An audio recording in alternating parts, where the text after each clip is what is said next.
आव्यूह और मैट्रिक्स में सबसे पहले इंट्रोडक्शन क्या है। गणित की बहुत सी शाखाओं में आव्यूह का प्रयोग किया जाता है। आव्यूह से हर चीज समझने में आसान हो जाती है।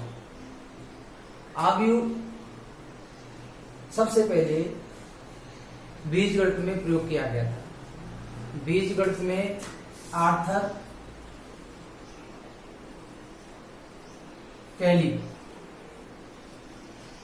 कैली ने इसका सबसे पहले बीजगणित के समीकरणों को हल करने में प्रयोग किया। बीजगणित के समीकरणों को आव्यूह सिद्धांत से इसने एक सिद्धांत दिया था, आव्यूह सिद्धांत।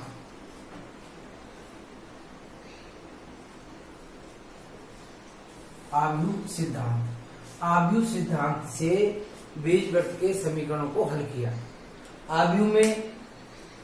आव्यूह से क्या क्या हो सकता है, किस किस में लाभप्रद है, ये फिजिक्स, केमिस्ट्री, अपना एल्जेब्रा में तो इसका बहुत ही प्रयोग है। आव्यूह से समीकरण सिद्धांत द्वारा आर्थर कैली ने सर्वप्रथम प्रयोग किया, उससे सारी चीजें आसान होती चली गई। अब आता है ये मैट्रिक्स की डेफिनेशन क्या है।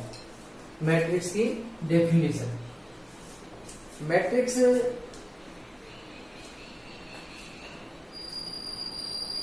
वस्तुओं या अवयवों या संख्याओं का एक निश्चित क्रम में व्यवस्थित करना, पंक्तियों और स्तंभों में संख्याओं को निश्चित क्रम में व्यवस्थित करना आव्यूह कहलाता है। संख्याओं या अवयवों को निश्चित क्रम में पंक्तियों और स्तंभों में व्यवस्थित करना आव्यूह या मैट्रिक्स कहलाता है। जैसे हमारे पास 8 वस्तुएं हैं। कितनी वस्तुएं? 8 वस्तुओं को व्यवस्थित करना है तो हम कैसे व्यवस्थित कर सकते हैं? 1 into 8 या 8 into 1 या 2 into 4 या 4 into 2।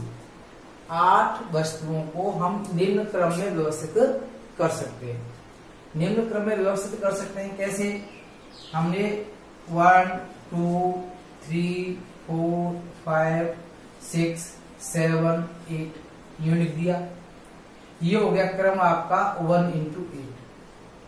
अगर हम इसी को इस तरह से लिखें 1 2 3 8, ये भी एक क्रम हो गया।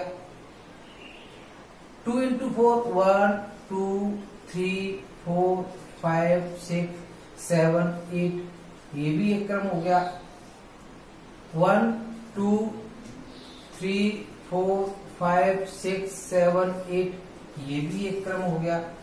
यानी हम 8 वस्तुओं को इस तरह से व्यवस्थित कर सकते हैं। यहाँ पर 2 into 4 4 into 2, यानी कि एक पंक्ति और 8 स्तंभ। पंक्तियां कैसे होती हैं? इस तरह की जो होती हैं वो पंक्तियां होती हैं, ये R1 और ये R2। इस आव्यूह में 2 पंक्ति हैं, पहली पंक्ति R1, दूसरी पंक्ति R2। और कितने कॉलम में? 4, 1 2 3 4। इसमें 4 पंक्ति, जैसे ये R1, ये R2, ये R3 और ये वाली पंक्ति R4। स्तंभ कितने? ये वाला C1, ये वाला C2, 2 स्तंभ। पंक्तियां हॉरिजॉन्टल होती हैं और स्तंभ वर्टिकल होते हैं। पहली पंक्ति, दूसरी पंक्ति, इसमें 2 पंक्ति और 4 स्तंभ, 1 2 3 4। इस वाले मैट्रिक्स में 1 पंक्ति 2 3 4 और स्तंभ 2। कहने का मतलब हम वस्तुओं को या अवयवों को पंक्तियों और स्तंभ में व्यवस्थित करते हैं, इसी को आव्यूह कहते हैं।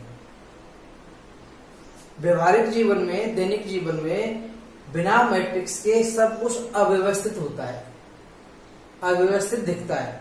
इसमें आव्यूह में व्यवस्थित कर दिया जाता है, पंक्तियों और स्तंभ में सिस्टमेटिक ढंग से सुनियोजित तरीके से व्यवस्थित कर देते हैं, इसी को आव्यूह कहते हैं।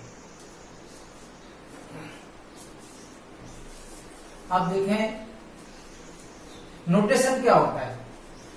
आव्यूह का नोटेशन, आव्यूह को किससे प्रदर्शित करते हैं? नोटेशन, संकेतन, संकेतन। सामान्यतः आव्यूहों को अंग्रेजी वर्णमाला के कैपिटल लेटर द्वारा निरूपित किया जाता है। ए, बी, सी, डी द्वारा निरूपित किया जाता है। आव्यूह यानी कि मैट्रिक्स को अंग्रेजी वर्णमाला के कैपिटल लेटर द्वारा व्यवस्थित करते हैं। संकेतन ये है इसका। अब अवयवों को बड़े कोष्ठक में, अवयवों को बड़े कोष्ठक में ये सामान्यतः अवयवों को बड़े कोष्ठक में व्यवस्थित करते हैं।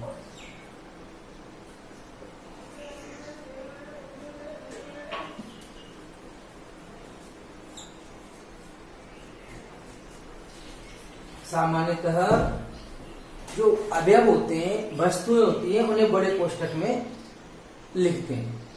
अब देखिए ए, बी, सी, डी तो इनका संकेतन है, यानी कि किसी भी आव्यूह को ए, दूसरे को बी, तीसरे को सी, डी कह सकते हैं।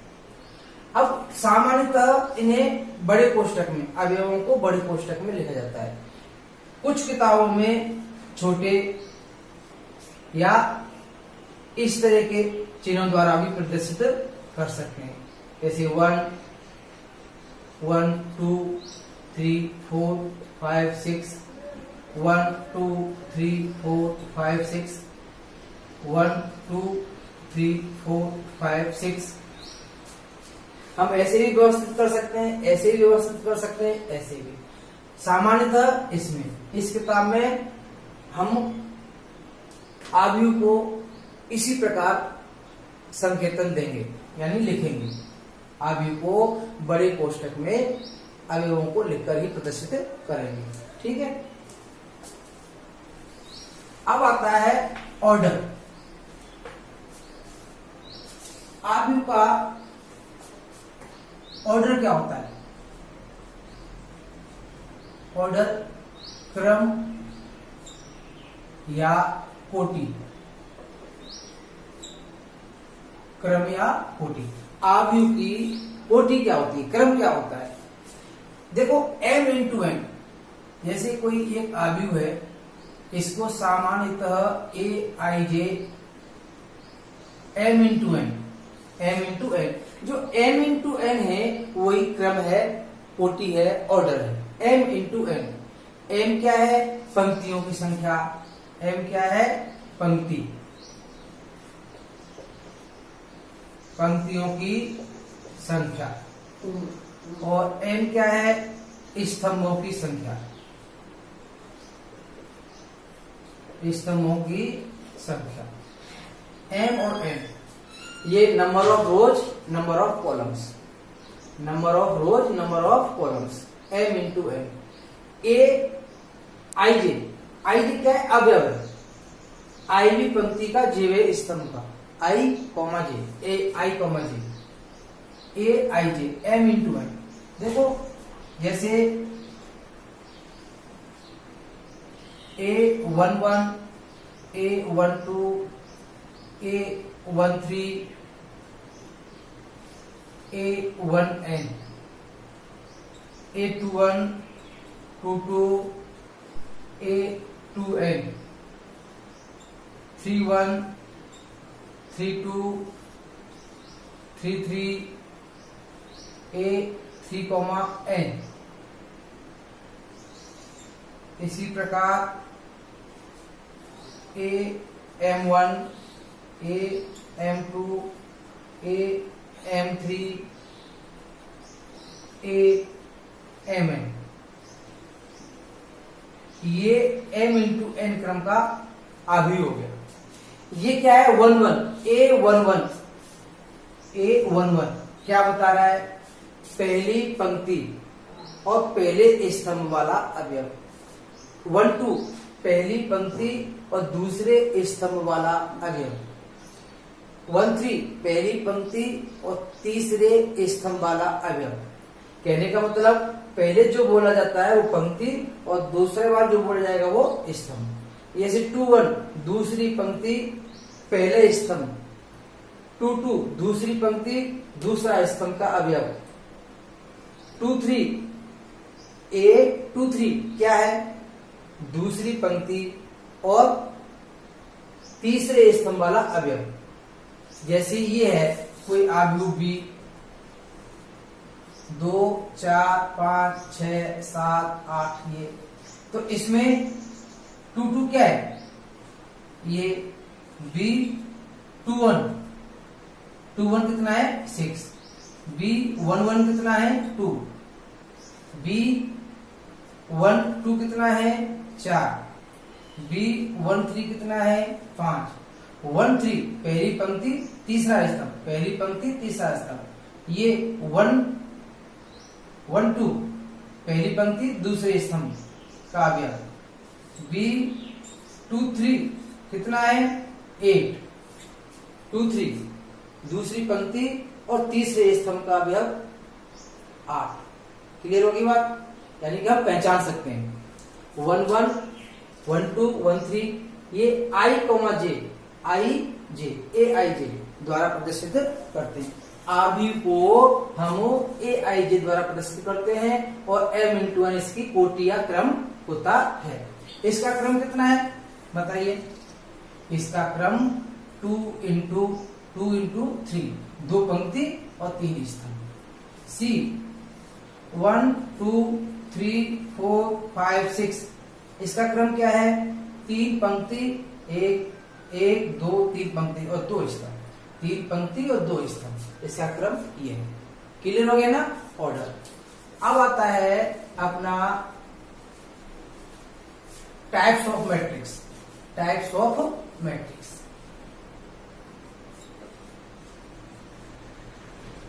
Types of matrix types of matrix types of matrix में सबसे पहले आता है रो मैट्रिक्स। पंक्ति आव्यूह।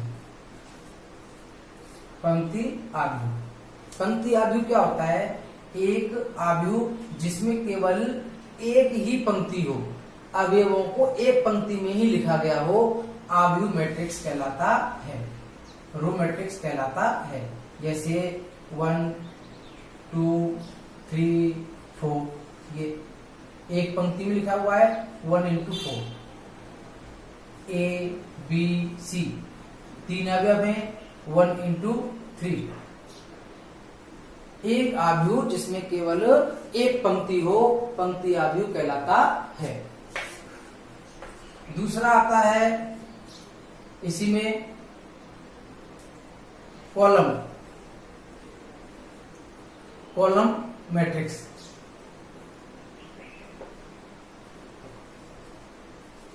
स्तंभ आव्यूह कॉलम मैट्रिक्स, एक मैट्रिक्स जिसमें केवल एक ही स्तंभ हो, A B C D इस तरह से एक ही अवयव है, एक ही कॉलम है, पंक्ति भले कितनी भी हो, 1 2 1 2, इसमें 4 इंटू 1, इसमें 2 इंटू 1, एक ही कॉलम है। रो मैट्रिक्स में एक पंक्ति होती है, कॉलम मैट्रिक्स में एक स्तंभ होता है। ये है सिंगलटन मैट्रिक्स।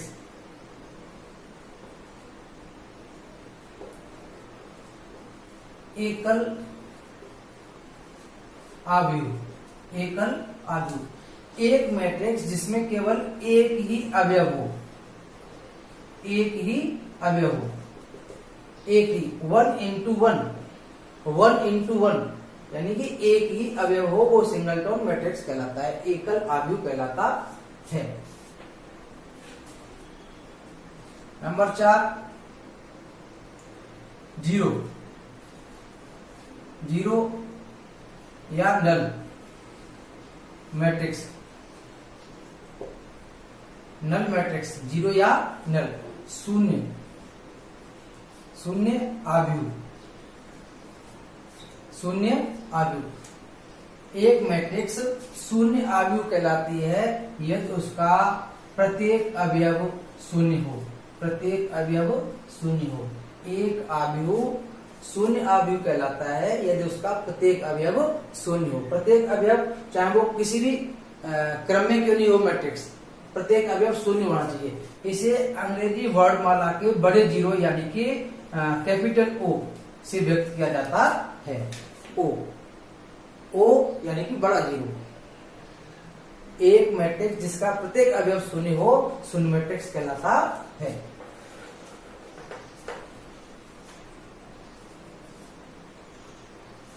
अब आता है रेक्टेंगुलर मैट्रिक्स।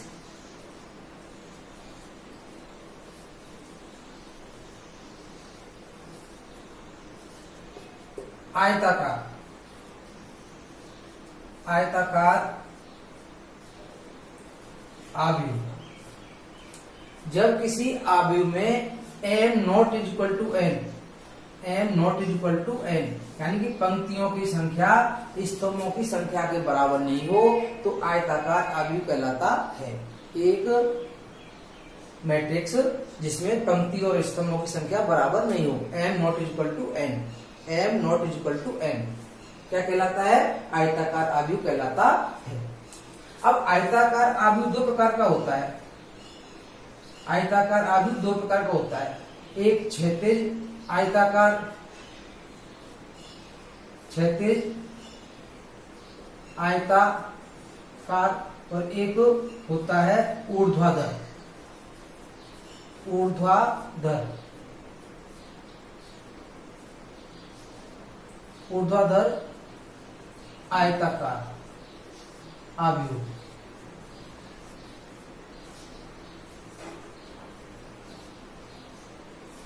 क्षैतिज आयताकार आव्यूह जिसमें आयत जो है इस तरह से हो, A B C D E F G H। देखो ये 2x4, 2x4 क्रम का है, पंक्तियों की संख्या स्तंभ की संख्या बराबर नहीं है। ये क्षैतिज आयत लेटा हुआ है, लेटा हुआ क्षैतिज आयताकार। अगर ये जो है इस तरह से हो, जैसे 1 2 3 4 5 6 7 8, ये 4 into 2, ये ऊर्ध्वाधर खड़ा हुआ, ऊर्ध्वाधर आयताकार और क्षैतिज आयताकार। आयताकार आव्यूह दो प्रकार के होते हैं, क्षैतिज और ऊर्ध्वाधर। अब आता है स्क्वायर मैट्रिक्स।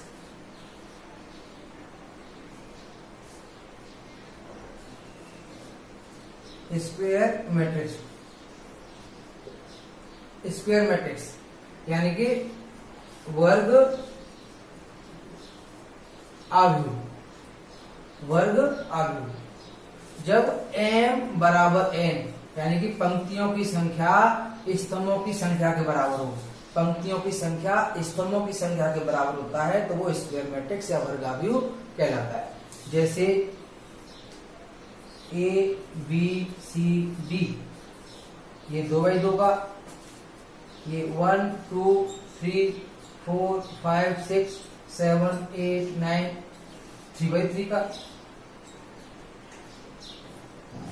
पंक्तियों की संख्या स्तंभों की संख्या के बराबर हो तो स्क्वायर मैट्रिक्स कहलाता है, वर्ग आव्यूह कहलाता है। इसी क्रम में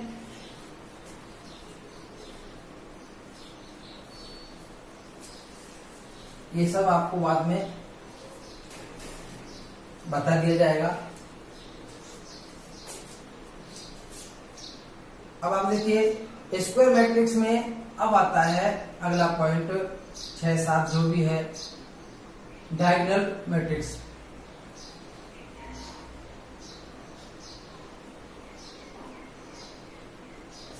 विकर्ण आव्यूह, विकर्ण आव्यूह, विकर्ण आव्यूह, डायगोनल मैट्रिक्स। वह वर्ग आव्यूह, वर्ग आव्यूह, वह वर्ग आव्यूह जिसके विकर्ण में अवयव हों, विकर्ण में अवयवों के अलावा अन्य पद या अन्य अवयव शून्य हों। देखिए ये 2x2 का विकर्ण में ए बी, बाकी की क्या है 0, ये विकर्ण कहलाता है। देखिए विकर्ण है कि नहीं। अगर ये यूं हो ए बी सी 0 0 0 0 0 0, ये 3x3, देखो ये विकर्ण है। विकर्ण को छोड़कर सभी अवयव शून्य होने चाहिए, विकर्ण आव्यूह कहलाता है। और ये मुख्य विकर्ण होता है। विकर्ण ये ऐसे भी होता है, ऐसे भी विकर्ण हो सकता है, परंतु ये वाला जो होता है मुख्य विकर्ण, A11, ठीक है, A22,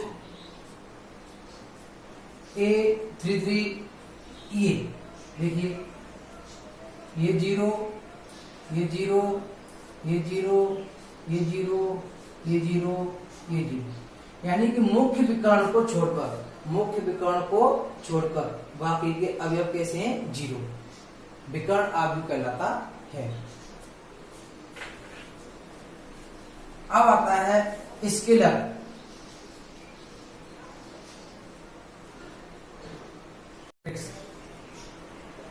अदिश आव्यूह, अदिश आव्यूह, अदिश आव्यूह में क्या होता है, मुख्य विकर्ण में, मुख्य विकर्ण में अवयव समान हो, बाकी के 0, वह वर्ग आव्यूह, वह वर्ग आव्यूह जिसके मुख्य विकर्ण के अवयव समान हो। जैसे ए, ये भी ए और ये भी ए, बाकी के 0, बाकी के 0। देखो मुख्य विकर्ण में अवयव समान है, यूं भी लिख सकते हैं 5 5 0 0। देखो मुख्य विकर्ण के अवयव समान है, तो ये क्या कहलाता है अदिश। मुख्य विकर्ण के अवयव समान हो। अगर मुख्य विकर्ण के अवयव समान है और 1 1 है, 1 1 है, देखिए ये स्पेशल चीज बन जाती है मुख्य विकर्ण। तो इसको आई से व्यक्त करते हैं, इसको इकाई मैट्रिक्स कहते हैं, unit, unit matrix, unit matrix या आइडेंटिटी, आइडेंटिटी मैट्रिक्स भी कहते हैं इसको। इकाई, इकाई आव्यूह, यूनिट मैट्रिक्स या आइडेंटिटी मैट्रिक्स या इकाई आव्यूह। ये I3, अगर I2 है, I2 को बोलते हैं 1 0 0 1, यानी कि 1 1 वाला। इसमें जरा सा अंतर है, स्केलर और यूनिट मैट्रिक्स में जरा सा अंतर है। इसमें तो समान होने चाहिए, अगर ये समान अवयव 1 1 1 हो गए तो यही इकाई मैट्रिक्स या आइडेंटिटी मैट्रिक्स बन जाता है। ठीक है, I2 ये 2x2 का है, ये 3x3 का है, I3, ठीक है ना। Scalar matrix, diagonal matrix, unit matrix, ये सारे वर्ग आव्यूह होते हैं। अगर मुख्य विकर्ण के अवयव समान हैं तो स्केलर, और एक एक हैं तो इकाई।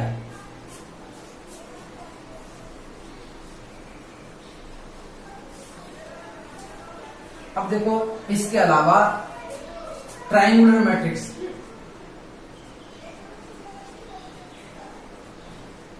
ट्राइंगुलर मैट्रिक्स, त्रिभुजाकार, त्रिभुजाकार आव्यूह, त्रिभुजाकार आव्यूह, ट्राइंगुलर मैट्रिक्स, त्रिभुजाकार आव्यूह। ये दो प्रकार का होता है। कौन कौन सा? Upper triangular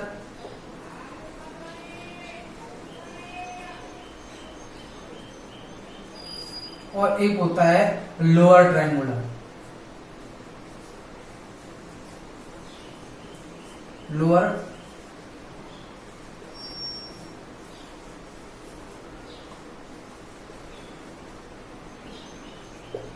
upper triangular matrix और लोअर ट्राइंगुलर मैट्रिक्स।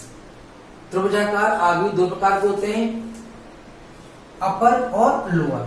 अपर से मतलब क्या होता है कि एक वर्ग आव्यूह, एक वर्ग आव्यूह विकर्ण के नीचे के, जैसे मान लो ए बी सी, नीचे के अवयव शून्य हो, जैसे ये जीरो, ये जीरो, ये जीरो, यहां पर एक्स वाई जेड कुछ भी हो सकता है।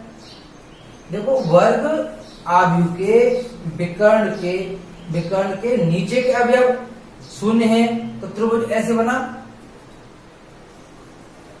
त्रिभुज ये बन रहा है, ये तो ये अपर त्रिभुज बन रहा है, ऊपर की ओर अपर ट्राइंगुलर मैट्रिक्स। अगर ये नीचे की ओर बने 1 2 3 4 2 4 5 6 कुछ भी हो सकता है, 0 0 0।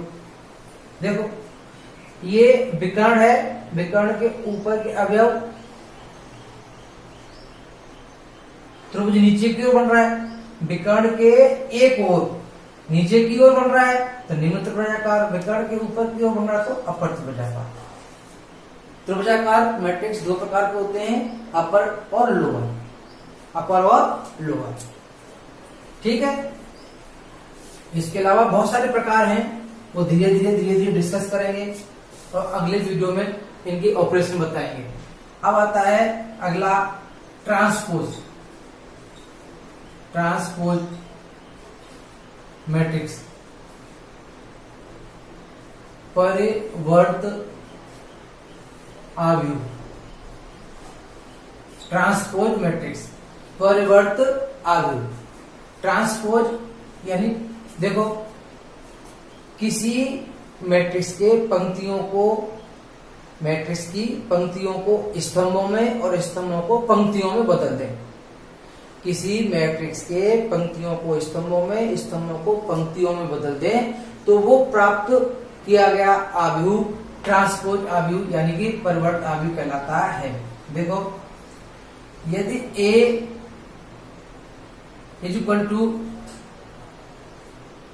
1 2 3 4 5 6 हो तो A का परिवर्त आव्यूह, A का परिवर्त आव्यूह A डैश या AT। ठीक है, क्या होगा, ये पंक्ति है ना, पहली पंक्ति को पहला स्तंभ बनाते हैं 1 2 3 और दूसरी पंक्ति को दूसरा स्तंभ बनाते हैं। देखो ये इसका क्रम 2/3 था तो ये 3/2 हो गया। पहली पंक्ति को पहला स्तंभ बना दिया, दूसरी पंक्ति को दूसरा स्तंभ बना दिया, पंक्तियों को स्तंभों में, स्तंभों को पंक्तियों में बदल देते हैं तो ट्रांसपोज प्राप्त हो जाता है, परिवर्त आव्यूह प्राप्त हो जाता है। ए का परिवर्त A डैश या AT लिखा जाता है, AT, ए पर टी लगा दो, ए का ट्रांसपोज A डैश B लिख सकते हैं। ठीक है, ये ट्रांसपोज मैट्रिक्स होता है। अब ज्यादा नहीं है, एक दो और हैं। अब आता है सिमेट्रिक, सिमेट्रिक मैट्रिक्स। सिमेट्रिक यानी कि सममिति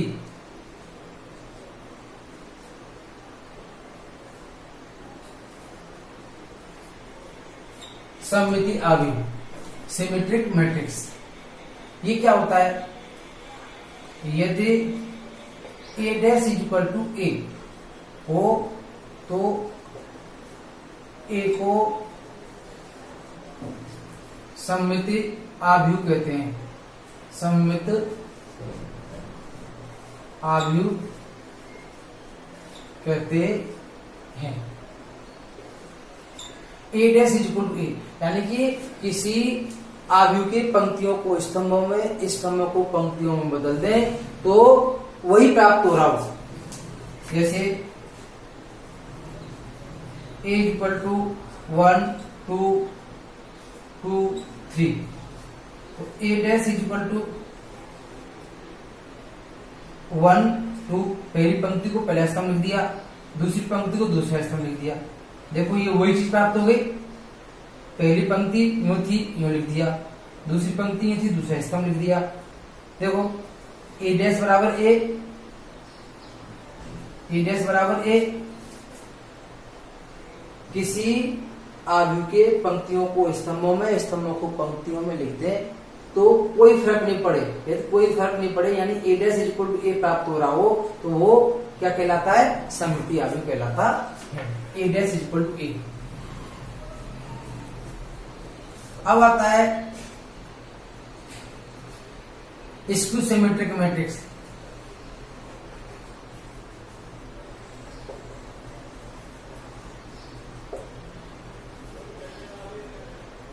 विषम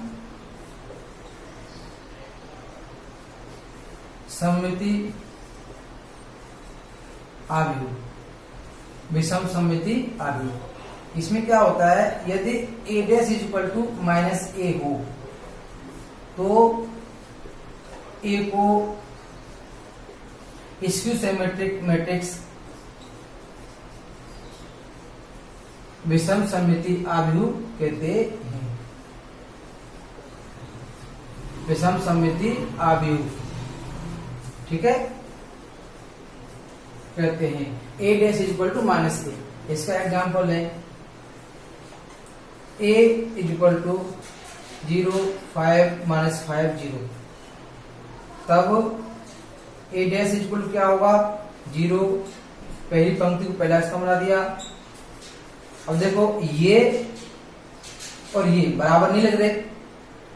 अगर हम माइनस कॉमन लेते हैं 0 5 माइनस 5 0, ये हो गया। अब ये इसके बराबर आ गया यानी कि minus A dash equal to minus A, यानी कि A एक सममिति विषम सममिति आव्यूह है। A ये है, A डैश निकालें यानी इसका परिवर्त आव्यूह निकालें तो देखो पंक्तियों को स्तंभों में, स्तंभों को पंक्ति में बदल दिया, ये आया। अब ये और ये बराबर नहीं है, अगर इस यहाँ से माइनस कॉमन लें तो ये बनेगा। अब ये और ये इक्वल हो गए यानी कि A dash equal to minus A। यहाँ A विषम सममिति आव्यूह है। तो अभी आपने क्या क्या पढ़ लिया? इंट्रोडक्शन पढ़ लिया, definition of integration, definition of matrix पढ़ लिया, नोटेशन पढ़ लिया, ऑर्डर पढ़ लिया, मैट्रिक्स। अब ऑपरेशन ऑफ मैट्रिक्स अगले वीडियो में पढ़ाएंगे। अगले वीडियो में एडिशन, सब्ट्रैक्शन, ठीक है, ये सब मल्टीप्लिकेशन पढ़ाया जाएगा अगले वीडियो में। तब तक आप एंजॉय करो पढ़ाई करो। Okay, thank you.